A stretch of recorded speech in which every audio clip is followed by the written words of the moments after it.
શું નામ છે તમારું? જયંત શાહ છે મારું નામ. તમને શું તકલીફ થઈ હતી?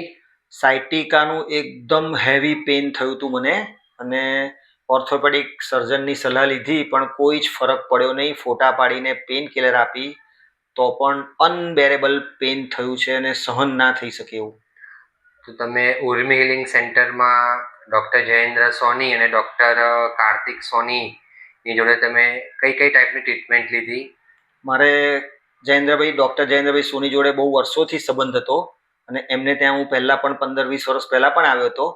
અને હાલમાં તરત જ મેં ફોન કર્યો એમને. 2 દિવસ તો મને અનબેરેબલ પેઇન થયું, પણ ત્યાર પછી મેં તરત ફોન કર્યો એટલે એમને એમના સન ડૉક્ટર કાર્તિક સોનીને બોલાવી અને મને કીધું કે તમે ચિંતા ના કરતા, ઘરે જ તમને ટ્રીટમેન્ટ આપવા આવશે. અને મેં તરત ટ્રીટમેન્ટ ચાલુ કરાવી દીધી. 2 ટાઈમ સવાર સાંજ ટ્રીટમેન્ટ ચાલુ કરાવી હેવી પેઇનને કારણે.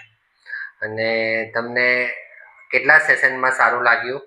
લગભગ એવું સમજો ને કે સેશન વાઇઝ જોવા જઈએ તો 20 થી 25 સેશન મેં કર્યા. કઈ કઈ ટાઈપની ટ્રીટમેન્ટ આપતા હતા? અને મને એક્યુપ્રેશર, મેગ્નેટ થેરાપી, રિલેક્સેશન અને આપણે સ્ટિમ્યુલેશનની મને ટ્રીટમેન્ટ એવી જોરદાર આપી કે બહુ સરસ. મને લગભગ એવું સમજો ને કે 6 સેશનમાં તો 10 થી 15% રાહત થઈ ગઈ હતી.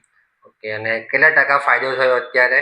હાલમાં આટલા સેશન પતાવ્યા પછી આજે હું ઓલ્ટરનેટ ડે પણ આવું છું, તો ઓલમોસ્ટ મને 95% 95% મને રિકવરી થઈ ગઈ છે. અને મને એમને એક્સરસાઇઝ પણ બતાવી છે તે હું રેગ્યુલર 3 ટાઈમ્સ કરું છું. ઓકે, બીજાને તમે સલાહ આપશો કે પહેલાં કોઈ પણ સર્જન જોડે જતાં પહેલાં ટ્રીટમેન્ટ લેવી જોઈએ? સલાહ આપવામાં તો સર્જનની પાસે તો મારા હિસાબે તો કોઈ જવાની જરૂર જ નથી. હું પણ ગયો હતો, પણ જાણવા માટે કે ભાઈ એકચ્યુઅલ શું છે એમ.